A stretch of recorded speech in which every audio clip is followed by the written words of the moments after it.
बहुत सावधानी से कथा सुनिएगा और अपने चित्त में उतारिए। एक व्यक्ति के पास में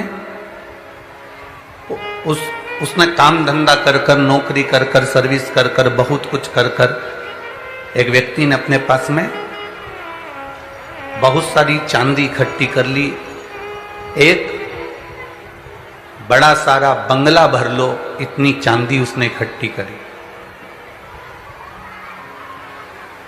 एक बड़ा सारा बंगला भर लिया जाए, इतनी चांदी उसने इकट्ठी करी। और फिर उसने मेहनत कर कर, कार्य कर कर इतना सारा लोहा इकट्ठा कर लिया।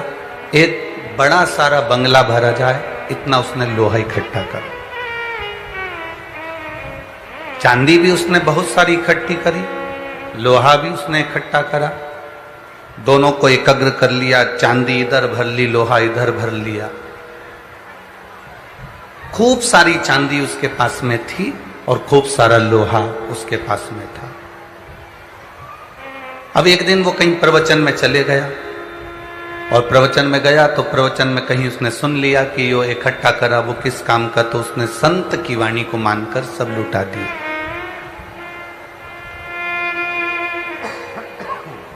अपने नगर में उसने सूचना कर दी, अपने गांव में उसने सूचना कर दी कि गांव के लोग, नगर के लोग, मेरे पास में चांदी और लोहा दोनों चीज हैं। सुबह 9 बजे से आप मेरे दरवाजे पर आना, सब लूट के ले जाना। अब चांदी भी लूट लो, लोहा भी लूट लो। आपको अगर सूचना मिले या हमको सूचना मिले या किसी व्यक्ति को सूचना मिले कि चांदी भी लुटाई जा रही है और लोहा भी लुटाया जा रहा है, तो लूटने वाला सबसे पहले क्या लूटेगा? चांदी लूटेगा। ये लोहा नहीं लूटेगा। लोग लोहा कितने का उठाएंगे, थोड़ा बहुत पैसा मिलेगा, पर चांदी का पैसा तो अच्छा नहीं। सब गांव के लोगों ने विचार कर लिया कि कल चांदी और लोहा दोनों लुटाया जाएगा, चलो लूटेंगे। और सारे गांव के लोग लूटने के लिए चले। सब ने झोला भर भर कर, बैग भर भर कर, बारदान भर भर कर, बोरा भर भर कर, बोरियां भर भर कर चांदी को लूट लिया। अब कुछ लोग रह गए, थोड़े से लोग लूटने से रह गए। तो उन्होंने देखा कि चांदी तो खत्म हो गई, तो उन्होंने कहा क्या करो, कुछ नहीं मिल रहा तो लोहा ही लूट के ले चलो। हालांकि उनको मालूम है कि लोहे की कोई कीमत इतनी नहीं है जितनी चांदी की है, पर करो क्या, उन्होंने लोहा लूटा, ले गए। चांदी वाले चांदी लेकर चले गए, लोहे वाले लोहा लेकर चले गए। पर जो लोहा लेकर गए उनका दिल चांदी वालों को देखकर बड़ा दुख रहा था, क्योंकि चांदी जिन्होंने इतनी सारी लूटी उनको लाखों रुपए प्राप्त हो जाएंगे, और लोहा हमने इतना सारा लूट भी लिया तो कितने रुपए, 200-500 रुपए इकट्ठे हो पाएंगे, 1000 रुपए इकट्ठे हो पाएंगे। कबाड़े में कितने का लोहा जाएगा? कबाड़े में लोहा जाएगा भी तो जाएगा कितने का? तो थोड़ा सा लोहा हमें प्राप्त हो, थोड़ा सा पैसा हमें प्राप्त हो। चांदी वालों को देखकर लोहे वाले बड़े दुखी हो रहे थे, आंख से आंसू बह रहे थे। तभी उस व्यापारी ने, उस व्यक्ति ने नगर में सूचना कर दी, जिनके पास लोहा गया है वह लोहा लेकर मेरे पास आ जाना। मेरे पास एक पारस मणि रखी है, उस पारस मणि से मैं लोहे को छूंगा तो वो सोना बन जाएगा। जिनके पास लोहा पहुंचा है वो उस लोहे को लेकर मेरे पास आना। मैं पारस मणि मेरे पास में है, उस पारस मणि को मैं लोहे से छूंगा और वो पारस मणि का छुआ हुआ लोहा सोना बन जाएगा। पारस मणि का छुआ हुआ लोहा सोना बन जाएगा। अब जितने लोहे वाले थे वो अपने अपने लोहे को लेकर व्यापारी के पास, सेठ जी के पास गए। उसने पारस मणि से लोहे को छुआ, सोना बनते चले गए।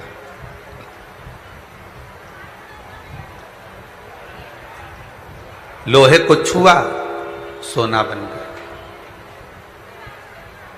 लोहे को छूते ही वो सोना बनते चले गए।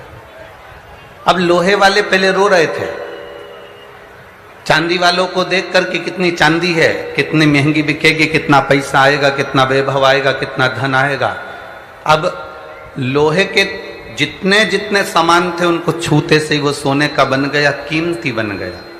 बस ये चांदी और ये सोना, यही हमारी जिंदगी है। हम दुनिया के बहुत सारे लोगों को देखकर सोचते हैं काय का शरीर पाया रे, काय की जिंदगी पाई, ऐसा जीवन तो नरक हो गया। कितनी अच्छी जिंदगी जी रहे हैं लोग, 4 व्हीलर गाड़ी में घूम रहे हैं, खूब अच्छे बंगले में रह रहे हैं, खूब अच्छे अच्छे उनके घर में गार्डन है, बंगला है, दुकान है, व्यापार है, व्यवसाय है। हम चांदी वालों को देखकर अंदर से विचार करते हैं कि उन्होंने कितना कमाया और अपन अपने आप को लोहे का समझते हैं। मेरा निवेदन, लोहे के बनने के बाद भी इस शरीर को पाने के बाद टेंशन लेने की जरूरत नहीं है। शिव महापुराण वो पारसमणि है जो लोहे को छूती है तो सोना बना देती है। अपने आप को कोसना नहीं है, अपने आप को हमें देखकर दुखी नहीं होना कि मेरी जिंदगी में कितना दुख लिखा है, मेरे जीवन में कितना कष्ट लिखा है, मेरी जिंदगी में कितनी तकलीफें लिखी हैं, ये देखकर हमें रोना नहीं है। एक पत्र में किसी बहन ने लिखा जिसकी लड़की मर गई, जिसका लड़का मर गया, एक ही कुल के अंदर एक लड़का था, वो कुल का लड़का भी शांत हो गया। अब रोती बिलखती, कुल में एक लड़का था वो भी मर गया, लड़की भी मर गई, लड़का भी मर गया, पूरा परिवार अस्त व्यस्त हो गया। लिखा पत्र में किसी ने अपने एक पत्र को लिखा। मैं कोटा राजस्थान निवासी गोविंद सिंह पत्नी कला सिसोदिया हूं। कहीं बैठी हो तो हाथ हिला सकती है। मैं गोविंद सिंह पत्नी कला सिसोदिया हूं। कहीं बैठी हैं? आप ही हैं? दोनों हाथ हिला दो एक बार। कला सिसोदिया हूं। गुरुजी, मेरी दुख की व्याथा का मैं क्या वर्णन करूं।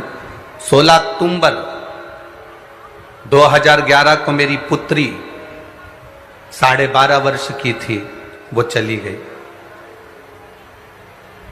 20 जून 2020 को मेरा पुत्र जो कि 20 वर्ष का था वो चले गया। पहले कितने साल की गई लड़की? जम के बोलो जरा। 11 वर्ष की। लड़का कितने साल का गया? 20 साल का लड़का चले गया। गुरुदेव, दुख का पहाड़ टूट गया, पूरा खानदान हिल गया, क्योंकि कुल का इकलौता दीपक भी चले गया। रोते बिलखते करते क्या, उम्र भी ढल गई थी।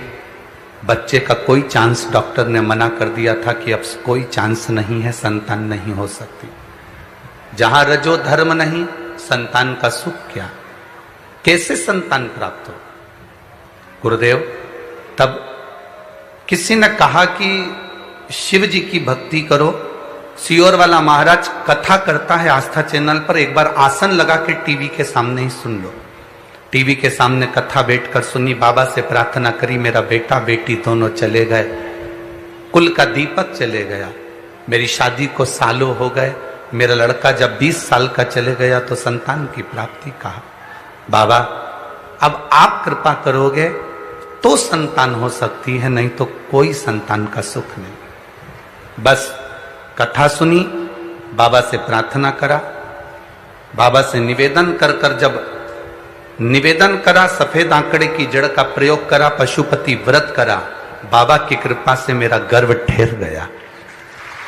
गर्भ ठहरा, गर्भ में जो बच्चा आया उसकी सोनोग्राफी जब हुई, जब जांच हुई तो डॉक्टर ने कह दिया ये बच्चा अच्छा नहीं है, इसको निकालना पड़ेगा, तुम अपने ऊपर खतरा मत लो, ये बच्चा शरीर से विकलांग है, शरीर बेकार है, इसका पूरा शरीर नहीं बना, धड़कन आदि का आदि इस बच्चे की नहीं बनी।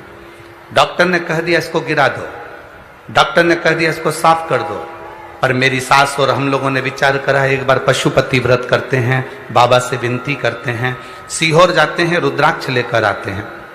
बाबा से निवेदन कर कर रुद्राक्ष लेकर आए, विनती कर कर आए सीहोर में जाकर, बाबा मेरे बच्चे को स्वस्थ रखना। हमने फिर जांच कराई, 4-5 डॉक्टरों को बड़े बड़े शहर में जाकर दिखा दिया, पर डॉक्टर ने सबने मना कर दिया, ये बच्चा पैदा ना करिए, जन्म मत दीजिए, ये बच्चा बेकार है, इस बच्चे को साफ करवा दो। पर हमने भी बाबा पर भरोसा करा। डॉक्टर हमसे कहते रहे, तुम क्यों आडंबर में पड़े हुए हो, हमारी बात मानो, ये बच्चा ठीक नहीं है, साफ करा दो। तो भी हमने उस बच्चे को अपने गर्भ में रखा गुरुदेव, और 9 महीने जब पूर्ण हुए, डॉक्टर ने कहा इतनी उम्र के बाद बच्चा हो रहा है, नॉर्मल डिलीवरी नहीं हो सकती, ऑपरेशन करवाइए। तब मेरे पति ने 8 डली गुड़ की लेकर आपके कहने से तुमरुका जी का नाम लेकर मुझे खिलाया और मेरी नॉर्मल डिलीवरी हुई।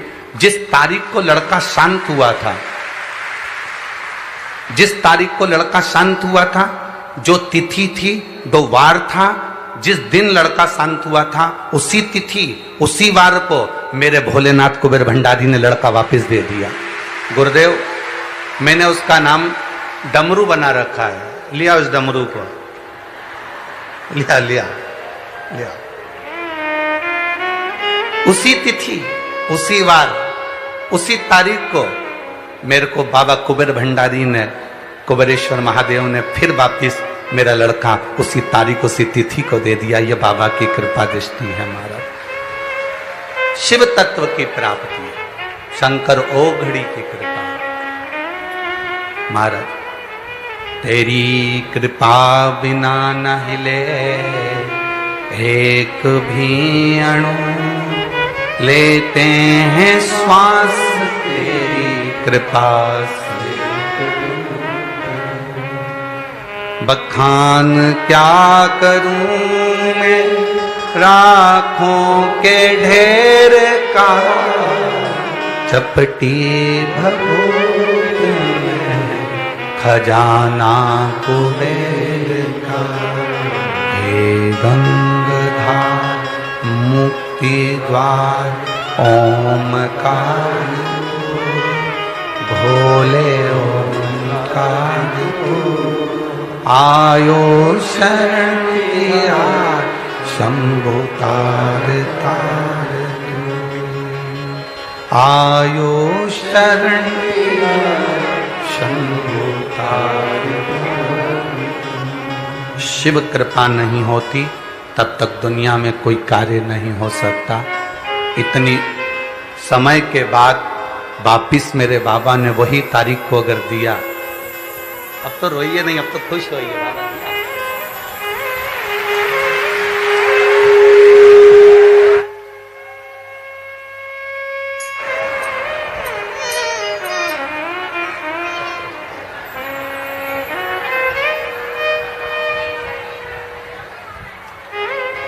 ये पहला बेटा जो 20 साल का शांत हुआ था, उसका फोटो कैमरे पर अवश्य दिखाएं, चैनल पर। जो 20 वर्ष का शांत हुआ था, इतनी उम्र होने के बाद डॉक्टर ने मना कर दिया था कि आपको संतान का सुख कभी नहीं होगा, जो बाबा ने दिया। कितनी अवस्था?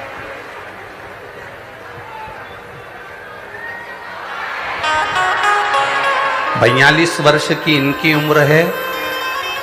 कितनी उम्र है? 42 वर्ष की इनकी उम्र है और पति की उम्र 50 वर्ष है। बाबा की कृपा से प्राप्त हुआ ये शिव शंभो।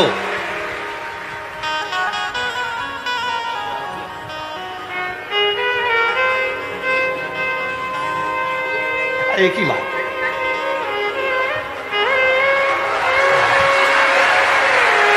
शंभो। हरे लुटा दिया भंडार काशी वाले, कर दिया माला माल काशी वाले। लुटा दिया भंडार काशी वाले, कर दिया माला माल काशी वाले। ये शिव तत्व है, ओघड़ी है। शंकर दयालु है, कृपालु है, दया का सागर। आप दिल से कथा का रस तत्व ग्रहण करते हो, आप दिल से सुनते हो, तो वो दिल से देता है। दिल से सुनते हो, वो दिल से देता है। उसकी कृपा, उसकी उदारता, उसकी दया, उसकी करुणा कम नहीं होती। वो देता है तो छप्पर फाड़ कर देता है, सहज नहीं देता। देवता देते हैं पल्ला झाड़ कर, और महादेव देता है छप्पर फाड़ कर। वो देने में कमी नहीं रखता, उसकी कृपा में कमी नहीं रखता। बस उस पर करा गया भरोसा हमारा प्रबल होना चाहिए, हमारा विश्वास दृढ़ होना चाहिए, हमारा भरोसा पक्का होना चाहिए। शंभो शरणे मांगू घड़ी, दुख काटो दया करीने दर्शन। ये हमारा विश्वास जितना पक्का होगा, उतना सुख हमारी जिंदगी में आए, उतना सुख आए। कल एक बात कही थी, आप लोगों ने सुनी थी, दिखावे से भगवान का भजन कभी मत करना। सुना था ना कल? किसी दूसरे को देखकर यह मत सोचना कि उसके पास में भगवान ने इतना दिया, मुझे कुछ नहीं दिया। नहीं, लोहे का बनाकर भेजा है ना, कोई बात नहीं। दुख आया है ना जिंदगी में, कोई बात नहीं। कष्ट आया है ना जिंदगी में, कोई बात नहीं। तकलीफ आई है ना जिंदगी में, कोई बात नहीं। बाबा से बस इतना विचार रखना कि लोहे का बनाकर भी भेज दिया तो पारस मणि रूपी शिव पुराण उसने देकर भेजी है। इसका स्पर्श करते रहना, इसका स्मरण करते रहना। संतों का सानिध्य, भगवंतों का सानिध्य, सत्संग, कथा सुनते रहो।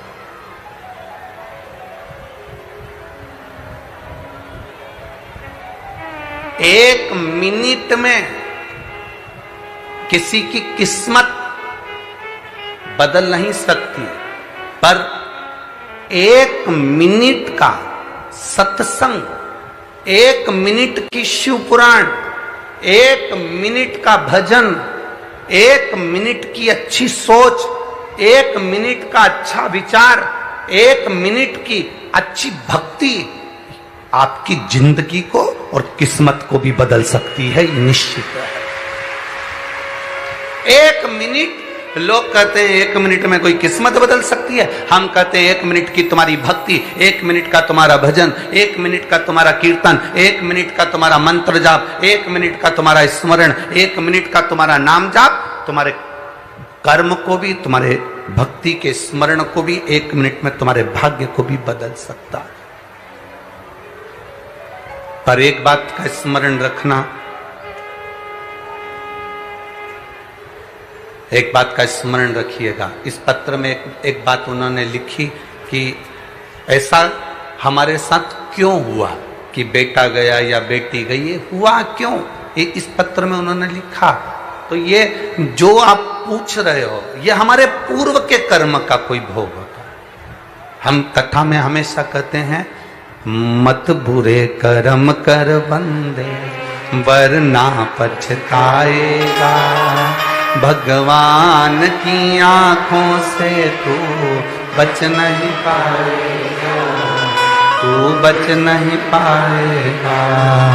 अरे ओ अज्ञानी मत कर नादानी, अरे ओ अज्ञानी मत कर,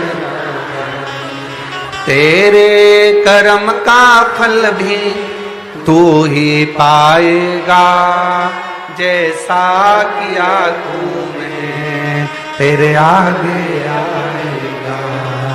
मत बुरे कर्म कर बंदे वरना पछताएगा, भगवान की आंखों से तू बच नहीं पाएगा। तू बच नहीं। परमात्मा की दृष्टि से कैसे बचोगे? हमारे पूर्व के कर्म का भोग हमें भोगना पड़ता। अरे गुरुजी ऐसा होता?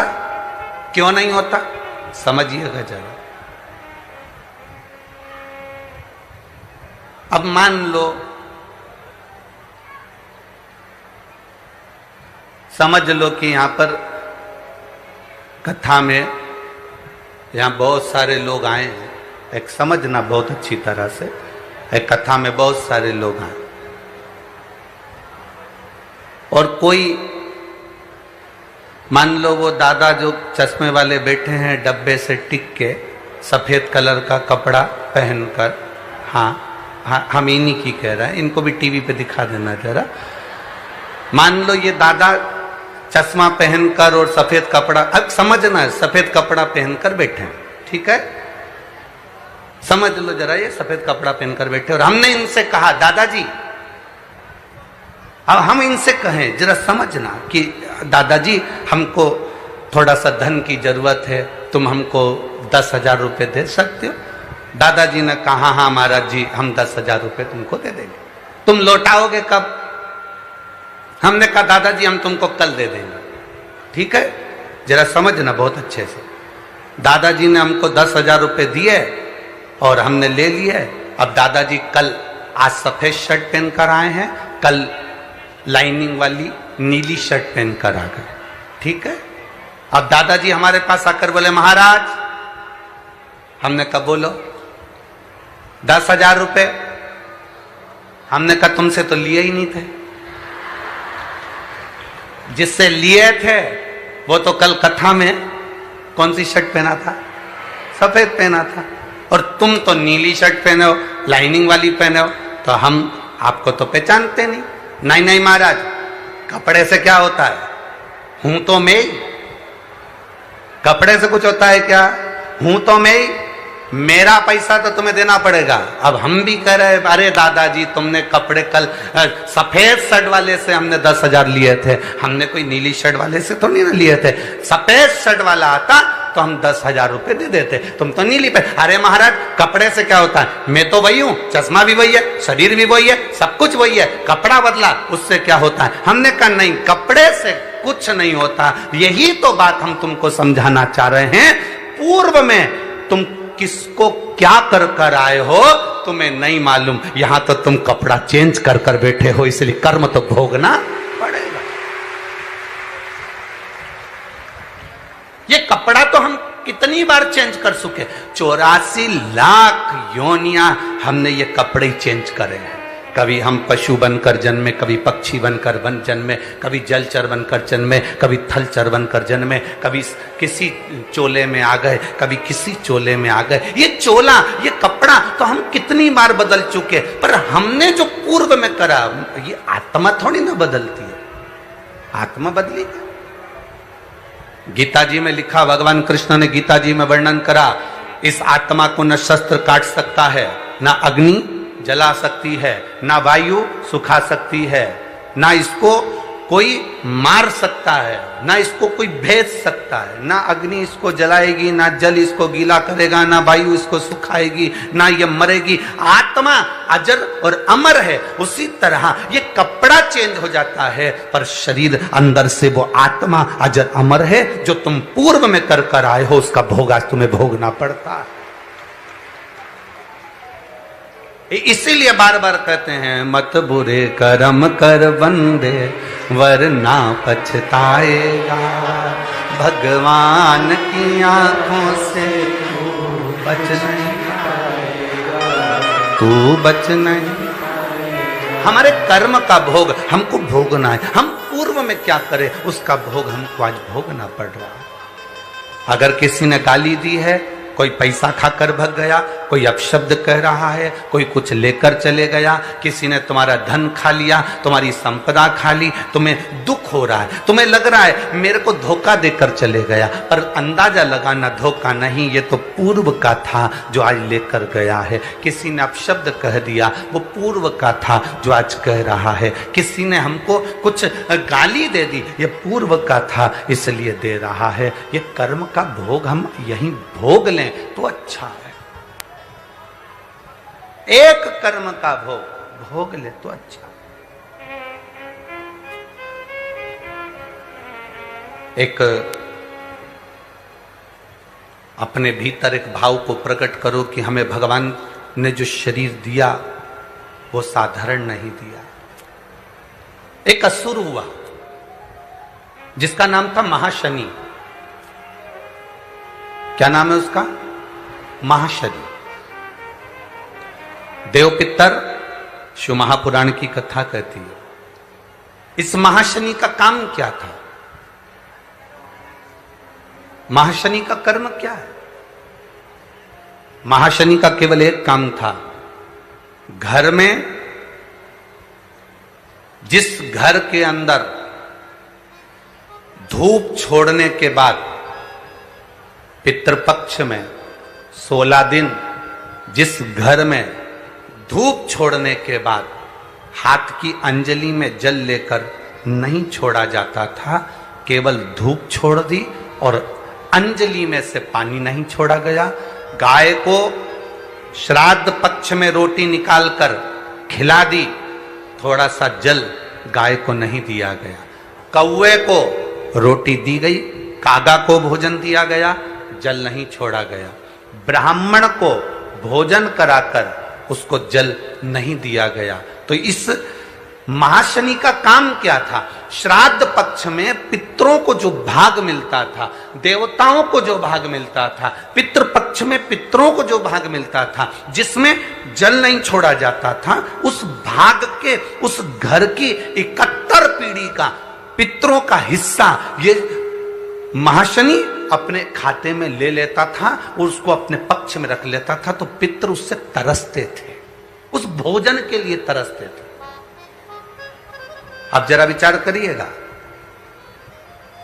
वैसे तो आप लोग सब समझदार हैं, वैसे तो आप लोग सब अगर धूप छोड़ते होंगे तो जल जरूर छोड़ते होंगे। बोलो सही है? देते हो ना जल? अगर अग्नि में तुमने थोड़ा सा भाग दिया है तो वहां पानी का छोड़ना जरूरी होता है, जल का छोड़ना जरूरी होता है। जल नहीं छोड़ा तो वो भाग महाशनि के खाते में चले जाता है, जल नहीं छोड़ा तो वो भाग महाशनि के पास पहुंच जाता है, महाशनि के खाते में। अब महाशनि उस भाग को एकत्रित करता गया। जब उसने बहुत सारा भाग एकत्रित कर लिया तब उसने देवताओं पर आक्रमण कर दिया। जब महाशनि के पास में जब बहुत सारा भाग आ गया तो उसने आक्रमण कर दिया। आक्रमण करा, जैसे आक्रमण किया तो देवलोक पर अपना कब्जा जमाने लगा, इंद्रलोक पर अपना कब्जा जमाने लगा। महाशनि ने आक्रमण करते सब जगह पर अपना कब्जा जमा लिया। महाशनि का काम क्या है? महाशनि का कर्म क्या है? अगर वो धूप छोड़ने के बाद पानी नहीं डलता है, जल नहीं दिया जाता है, पितरों को जल नहीं प्रदान किया जाता है, तो वो भाग जो महाशनि लेता है उसका स्थान हमारे घरों में भी बनता चले जाता है। उससे होता क्या है? तो कहा गुरुजी, देव पितर शिव महापुराण की कथा कहती है, घर में मान लो 1 रुपया कमाकर लाया जा रहा है, घर के अंदर यदि 1 रुपया आ रहा है तो सवाया खर्च हो रहा है, घर में धन दिख नहीं रहा। एक जरा सा बर्तन रखा है, उसके पीछे घर में विवाद हो रहा है, तो समझ लो ये महाशनि का भाव प्रबल हुआ। घर में बच्चे, एक बेटा बीमार हुआ, एक बच्चा बीमार हुआ, ठीक हुआ, दूसरा बच्चा बीमार हुआ, ठीक हुआ, तीसरा बच्चा बीमार हुआ, ठीक हुआ। छोटे बीमार होते होते बड़े बीमार होने लगे। एक बीमार पड़ रहा है, एक ठीक हो रहा है, समझ लो महाशनि का प्रभाव है। मतलब तुमने कि तुम्हारे घर में अगर 4 बेटे हैं, 3 बेटे हैं, उन्होंने धूप तो छोड़ दी, पर किसी ना किसी ने जल देने से उसको जल प्रदान नहीं करा। गाय को रोटी तो श्राद्ध पक्ष में दे दी, पर जल नहीं दिया गया। गाय को अगर रोटी देने जा रहे हो तो थोड़ा सा बाल्टी में पानी भर कर ले जाओ। अगर बाल्टी में भी पानी नहीं ले जा सकते, थोड़ा सा जल उसके मुख पर जरूर देना चाहिए कि वो जल का आचमन कर ले। कौवे को अगर भोजन दिया है, कागा को अगर भोजन दिया है, थोड़ा सा जल का भाग भले कटोरी में भर कर ले जाओ और छत पर थोड़ा सा भाग जल का छींटो, पर छींटना जरूर है। अरे पहले का नियम तो आप लोगों को स्मरण में होगा। आप तो सब मारवाड़ के रहने वाले हो, राजस्थान के रहने वाले हो, क्योंकि सभ्यता और संस्कृति और पहनावा ये मारवाड़ और राजस्थान ने ही प्रदान किया है। राजस्थान जैसा पहनावा, राजस्थान जैसा भोजन, राजस्थान जैसी संस्कृति पूरी दुनिया में कहीं देखने को नहीं मिलती जो मारवाड़ राजस्थान के अंतर्गत मिलती है। राजस्थान का पहनावा और राजस्थान का प्रणाम करना, नमन करना, ये राजस्थान में आकर लोगों को सीखना चाहिए कि यहाँ का वहाँ दूसरी जगह का फैशन हमारे तन को ढकना नहीं सिखाता, पर राजस्थान का पहनावा हमारे तन को ढकना सिखाता है कि कैसे रहना चाहिए। यहां तो लोग जानते होंगे कि ब्राह्मण अगर भोजन करने आता है, संत अगर भोजन करने आता है, साधु जन गुरुजन भोजन करने आते थे पहले, तो घर की जो माताएं होती थी, जहां पंडित भोजन करने बैठता था, मां थोड़ा सा हाथ में पानी लेकर जमीन पर फेर देती थी, फिर उस पर थाली रखती थी। बोलो सही है कि गलत? ये हमारे यहाँ होता था। उसका कारण दुनिया के लोग भले हंसी में ले लें, अरे अरे मम्मी अब तो टाइल्स लग गई, अरे मम्मी अब तो मार्बल लग गया, अरे मम्मी अब तो इतना अच्छा फर्श लग गया, अब काय को पोछा लगाती है, अब काय को हाथ फेरती है। पर उस बूढ़ी माँ से पूछो तो कि ये पानी क्यों फेरा, ये हाथ क्यों फेरा? उसका कारण केवल इतना सा था कि वो महाशनि हमारे भोजन के भाग को ग्रहण ना कर ले और मेरे घर में से समृद्धि, लक्ष्मी, वैभव और शांति ना चले जाए, इसलिए भोजन कराने से पहले जल का हाथ फेर देती थी। जल का हाथ फेर दिया जाता था। अब उसको समझने वाला समझ सकता है, जो समझदार होगा वो समझेगा। महाशनि ने भाग को एकाग्रित करा, एकाग्रित करते करते करते करते करते करते उसने सत्ता स्थापित कर, वैभव स्थापित कर। अब महाशनि ने जब देखा कि सत्ता मेरी बन गई, इंद्र पर आक्रमण कर दिया। इंद्र पर आक्रमण करा तो इंद्र की सत्ता को अपना बना लिया, और इंद्र की सत्ता जब उसकी हो गई, सत्ता धारण कर कर वो वरुण के पीछे पड़ गया और वरुण लोक में पहुंच गया। वरुण लोक, वरुण लोक में पहुंचा। जब वो वरुण लोक में पहुंचा तो एक आनंद की अनुभूति हो गई। आज मैं कोटा वालों को धन्यवाद देना चाहूंगा, उन्होंने हमारी कल की बात को माना और आज बड़ी शांति से कथा का रसतत्व ग्रहण किया। बहुत अच्छा लग रहा है आज आप लोगों ने जो शांति बनाकर कथा का रसतत्व ग्रहण कर रहे हो, तो हमारा भी मन करता है कि आप लोगों को अच्छी से अच्छी देव पितृ कथा का लाभ प्राप्त हो। आपके साथ में पूरे विश्व को ये कथा आस्था चैनल के माध्यम से प्राप्त हो, उसके लिए बहुत बहुत सारा। अब महाशनि ये विचार कर लिया, महाशनि के अंदर ये भाव प्रकट हो गया कि मेरे पास में सत्ता आ गई। वो वरुण के पास चले गए और वरुण के पास जाकर उसने वरुण लोक पर अपना आक्रमण करा। वरुण लोक पर आक्रमण, दूज, चतुर्थी, अष्टमी,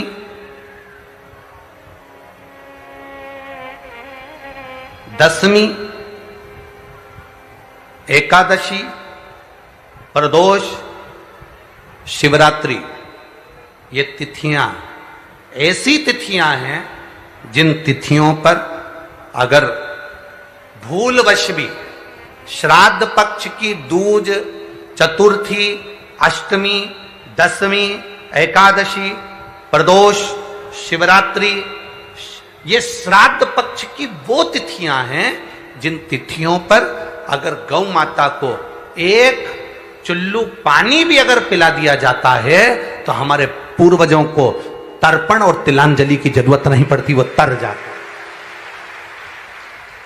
श्राद्ध पक्ष की ये तिथियां आप भी बोलिए कौन कौन सी? दूज, चतुर्थी, अष्टमी, दसवीं, एकादशी, प्रदोष और शिवरात्रि, ये वो तिथियां हैं। अगर भूलवश भी अगर कोई गाय को पानी दे देता है, भूलवश भी हमारे घर में आए हुए किसी अतिथि को, हम किसी को नहीं पहचानते, उस व्यक्ति को हमने अगर अपना पास में रखी हुई जल के पात्र में से भी अगर जल दे दिया होता है और उसने अपनी प्यास बुझा ली होती है, तो हमारे पूर्वज, ये श्राद्ध पक्ष में इसका फल 1000 लाख गुना हो जाता है, लाख गुना, 1000 लाख गुना इसका फल श्राद्ध पक्ष में। एक पत्र है, देखिए,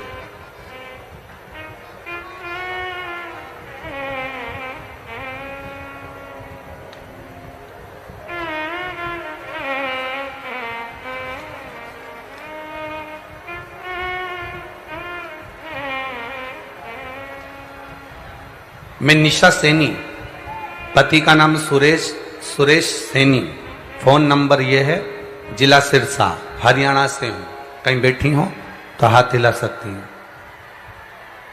अगर कहीं बैठी हो तो हाथ हिला सकती हैं। दिख गई क्या? हाँ, एक बार वापस हिला दो बहन। ठीक है, दिख गए, दिख गए, ठीक है, दिख गए।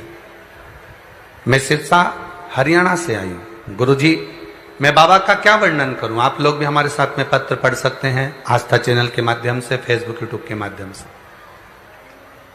मेरा भतीजा 16 साल का है, जिसका फोटो मैंने लगाया है।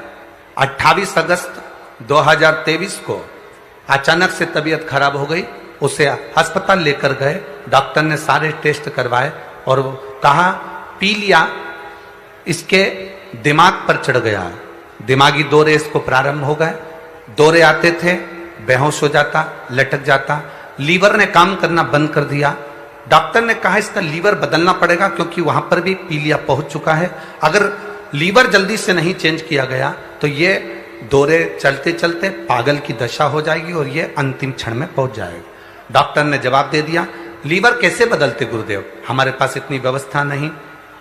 डॉक्टर ने कहा इसको गुड़गांव ले जाओ या दिल्ली ले जाओ, अस्पताल में ले जाओ। हम उस बच्चे को गुड़गांव के हॉस्पिटल में ले गए। गुरुदेव, वहां पर भी डॉक्टर ने हाथ ऊंचे कर दिया, इसका लीवर बदलना पड़ेगा, इसका लीवर बदलना पड़ेगा और इसको जो झटके आ रहे हैं वो ज्यादा बढ़ते जा रहे हैं। थोड़ी देर में उसको वेंटिलेटर पर डाल दिया गया, बच्चे को वेंटिलेटर पर डाला गया, उसका दिमाग के दौरे और ज्यादा बढ़ने लगे, उसका लीवर पूरा डैमेज हो गया। डॉक्टर कहते हैं इसको बदलना जरूरी है और बच्चे की लीवर बदलने के बाद भी पीलिया इतना ज्यादा दिमाग में बैठ गया कि झटके जो आ रहे हैं, बच्चा जिंदा रहेगा कि नहीं इसका कोई भरोसा नहीं है। तब उसी समय पर मेरे एक रिश्तेदार ने कहा कि एक काम करो, शिवजी पर जल चढ़ाकर उसका जल इसको दो। हमने कहा वो वेंटिलेटर पर है, पानी नहीं पी सकता क्योंकि उसको होश नहीं है, तो एक काम करो, शंकर पर चढ़ी हुई बेलपत्र इसके करीब में ले जाकर रख दो। हमने बाबा देवादिदेव महादेव पर भरोसा कर कर बेलपत्र ले जाकर उसके पलंग के पास में रख दी। शिवजी पे चढ़ा हुआ पानी डॉक्टर जी से कहकर कि अब तो इसकी अंतिम सांसें चल रही है, इसके होठ पर पानी लगा दें दो। हमने वो जल उसके होठ पर लगाया। बाबा का हम क्या गुणगान करें, 3 दिन तक लगातार ये करा। चौथे दिन डॉक्टर आकर बोले तुम्हारे लड़के का लीवर काम करना प्रारंभ कर दिया है और उसके झटके बंद हो गए हैं, दिमागी हालत ठीक है। डॉक्टर भी आश्चर्य में पड़ गए गुड़गांव के कि ऐसा चमत्कार जिंदगी में कभी नहीं देखा, ये हो नहीं सकता। पर गुरुदेव, कुबेर भंडारी तो कुबेर भंडारी है, बाबा की कृपा से मेरा बच्चा ठीक हो गया। बच्चे के फोटो लगाए हैं, आप देख सकते हैं। एक फोटो जिसमें बच्चा वेंटिलेटर पर है, दूसरा फोटो जिसमें बच्चा ठीक हुआ। मैं यहां पर बाबा को दंडवत करने आई हूं कि हमारा बच्चा ठीक कर दिया। श्री शिवाय नमस्तुभ्यम। दोनों फोटो देख लीजिए। एक फोटो जिसमें बच्चा वेंटिलेटर पर पड़ा हुआ है, आप आस्था चैनल के माध्यम से, एलईडीओं के माध्यम से, आप फेसबुक यूट्यूब के माध्यम से देख सकते हैं। दूसरा फोटो जिसमें बच्चा ठीक हुआ, उसका फोटो लगाया गया। दोनों फोटो इसके अंतर्गत लगाए गए। एलईडी वाले भी दिखा सकते हैं। दो फोटो। शिव तत्व की प्राप्ति, भगवान शंकर ओघड़ी की प्राप्ति, शिव तत्व। और बैठो मां, श्री शिवाय नमस्तुभ्यम, बैठ जाइए। हर हर महादेव। शिव शंकर ओघड़ी त्रिकालदर्शी कैलाशी, हम उसके लिए क्या कर रहे हैं? आज तो आप लोगों ने पत्रों का इतना ढेर लगा दिया कि पढ़ना ही बड़ा मुश्किल है। थोड़े थोड़े तो हम पढ़ ले रहे हैं, तो मना नहीं, पर बहुत सारे। शिव तत्व की प्राप्ति कैसे हो? ये तिथियां एक ऐसी तिथियां हैं जिन तिथियों पर श्राद्ध पक्ष में गौ माता को भूल चूक से भी अगर किसी ने पानी पिलाया, या कोई साधारण व्यक्ति जिसको तुम पहचानते नहीं, जिसको तुम जानते नहीं, जल का आचमन भी करा दिया तो भी सुख है। उन तिथियों का स्मरण आप फिर करेंगे। दूज बोलते जाओ, चतुर्थी, अष्टमी, दशमी, एकादशी, प्रदोष, शिवरात्रि, ये श्राद्ध पक्ष की वो तिथियां हैं जिसमें सुख का अनुभव होता है। महाशनि का काम क्या है? महाशनि करता क्या है? ये महाशनि जो असुर है, इसका काम क्या था? बस केवल ये भाग ग्रहण कर लेता था और पितृ को रुष्ट होना पड़ता। रुष्ट होते तो क्लेश हो। जरा जरा सी बात में अगर घर में क्लेश हो रहा है तो समझ लेना तुमने जरूर श्राद्ध पक्ष में पितरों को, या तो गौ माता को या कागल को, जो हमारे यहाँ जो भोजन दिया जा रहा है उसमें जल की भाव नहीं आया, पानी नहीं दिया। गुरुजी, हमारे घर में सब कुछ है, धन, वैभव, सत्ता सब है, पर शांति नहीं है। शांति नहीं, उसका कारण यही है कि महाशनि आपके घर पर प्रवेश करा, अर्थात तुमने जल का भाग नहीं दिया, जल का भाग नहीं। और जिनके भी घर में अशांति है, जिनके घर में भी ऐसा लगता है कि साहब ऐसा हो रहा है, तो आपसे निवेदन है कि आप एक बार प्रयास करना। इन तिथियों में कोई भी तिथि को आप गौ माता को अगर भोजन दे रहे हो, जल जरूर देना। कौए का भोजन दे रहे हो तो जल जरूर देना। ब्राह्मण, संत, साधु, गुरुजन या जिसको पहचानते नहीं, उसको भी जल का भाग जरूर जरूर प्रदान। महाशनि की दृष्टि समाप्त। महाशनि जो क्रोधी है, असुर के भाव में गिना जाता है महाशनि, असुर। अब इंद्र की सत्ता मिल गई, वरुण के यहां चले गए। वरुण के यहां महाशनि ने जाकर जब उपद्रव मचाया, वरुण ने देखा कि यह तो मेरी सत्ता को स्थापित कर लेगा, तो वरुण देव ने अपनी लड़की का विवाह, वरुण देवता की लड़की का नाम था पराजिता। क्या नाम था? पराजिता। वरुण देव ने अपनी लड़की पराजित का विवाह इस महाशनि असुर के साथ कर दिया। केवल एक वरुण लोक बचा था, बाकी के सारे लोक पर महाशनि असुर ने अपना आक्रमण कर कर अपनी सत्ता स्थापित कर ली थी। केवल एक वरुण लोक। अब देवताओं ने सोचा कि ये महाशनि ने तो सत्ता स्थापित कर ली, करा क्या जाए। तब सारे देवताओं ने वरुण जी को अपने पास में बुलाया। वरुण देव, आप आओ इधर। वरुण जी ने कहा, बोलो प्रभु, एक काम करो, महाशनि तुम्हारा दामाद है, महाशनि तुम्हारा जमाई है, दामाद है जी। अगर महाशनि तुम्हारा दामाद है तो आप उसको निवेदन करो कि इंद्र को, अब सत्ता तो तेरे पास में है, तू जीत भी गया, कहां तक तू राज्य करेगा, तो इंद्र को उसका राज्य वापिस दे दो। हारा हुआ व्यक्ति वापिस अपने राज्य में जाकर बैठेगा तो उसकी वैसे ही खिल्ली उड़ेगी, वैसी हंसी उड़ेगी। जाओ जरा कहो इंद्र को, दे दो इंद्र को। ठीक है। महाशनि ने अपने ससुर का कहना माना, वरुण देवता का। और इंद्र को बुलाकर उसको नीचा दिखाकर तू हारा हुआ है, ठहाका लगाकर इंद्र को धक्के मारकर वापिस उसकी सत्ता दे दी। इंद्र की आंख में जल भर गया, मुझे सत्ता तो मिली पर अपमान की मिली, करूं क्या। इंद्र ने अपनी पत्नी से निवेदन करा, एक काम करते हैं, आप और हम दोनों मिलकर भगवान शिव की आराधना करते हैं। अब इंद्र और इंद्र की पत्नी दोनों मिलकर भगवान की आराधना करने लगे। इंद्र की पत्नी ने नारायण की आराधना करी और इंद्र ने शंकर भगवान की आराधना करी। दोनों ने आराधना करी।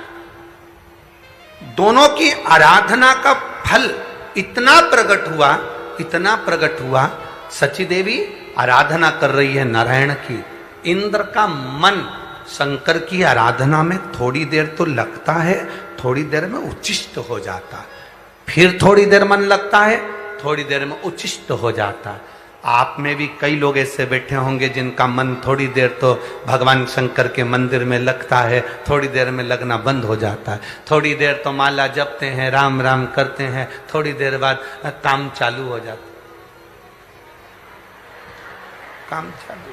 थोड़ी देर में काम करते करते माला जपते जपते भगवान से लाड लड़ा रहे हो, ठाकुर जी की सेवा कर रहे हो, यमुनाष्टक का पाठ कर रहे हो, नमामि यमुनामहं सकल सिद्धि है तुम मुदा मुरारी पद पंकज स्पृंद मंद्रनुत्कंठमा। उधर से झाड़ू लगाती लगाती इधर तक लिया ना, नमामि यमुनामहं सकल सिद्धि है।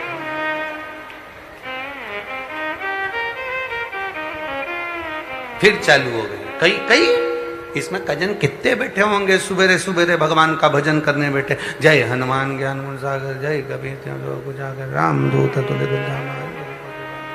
महावीर विक्रम बजरंगी। अरे भगोनी लेकर चली जा, दूध लेकर आ जाना, आधा किलो ज्यादा ले लेना, ससुर जी की तिथि है। जय हनुमान ज्ञान गुण सागर, जय कबीर तिंदो को जागर, राम दूत तुल्य बलधामा, महावीर विक्रम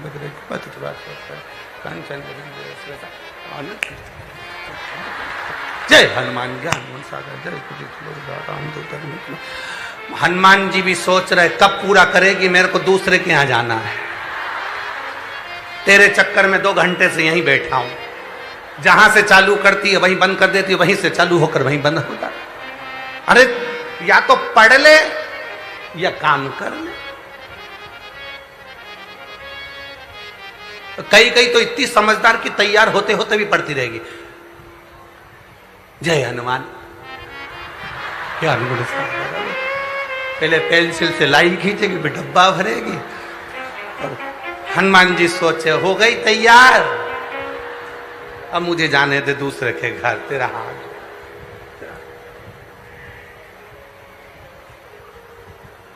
अभी श्राद्ध पूरे होंगे, नवरात्रि आने वाली है, सबके व्रत चालू हो जाएंगे, सबके। कोई चप्पल नहीं पहनेगा, कोई पहनेगा, कोई फलार करेगा, कोई लौंग खा के, कोई पानी पी के, कोई 1 गिलास दूध पर, ना जाने इतने कठोर कठोर कठोर व्रत करेंगे। बस 9 दिन व्रत करेंगे, बाकी के समय तो जो मिल जाए उसको खूब चरेंगे। 9 दिन व्रत करेंगे, क्या हो।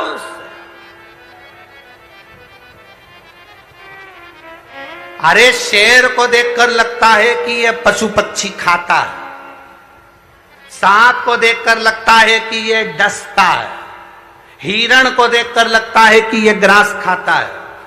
हमारे इन जानवरों से महसूस होता है कि यह मांसाहारी जानवर है, यह शाकाहारी जानवर है। शेर को देखकर लगेगा कि शेर कभी घास, बोलो जम के, नहीं खाता। तो हमने हिरण के लिए कहा कि ये गलत चीज नहीं खाता, खरगोश ये नहीं खाता। जानवर अपनी नियम को आज तक नहीं बदला, केवल एक इंसान ऐसा है जो मिल जाए सब खा जाए, जो केवल मनुष्य ऐसा, इसको जो मिल जाए ना वो निपटा जाए। कई कई बूढ़ी बूढ़ी माताएं आज तक इन लोगों ने चाउमीन नहीं खाई होगी, पर ठेले के पास में से जब निकले और छोरा छोरी खाए, दादी दादी बोले नाना, दादी एक नंबर का टेस्ट है। दादी बोले तेरी प्लेट में एक चम्मच खा के देखो, तेरी प्लेट में, और बना की प्लेट में एक चम्मच नाना की प्लेट में से निपटा गई। तो इतना में तो दादी बोली क्या जोरदार लगा, एक प्लेट और लगा, और मैं ठेला पे खड़ी खड़ी सब खा भाई।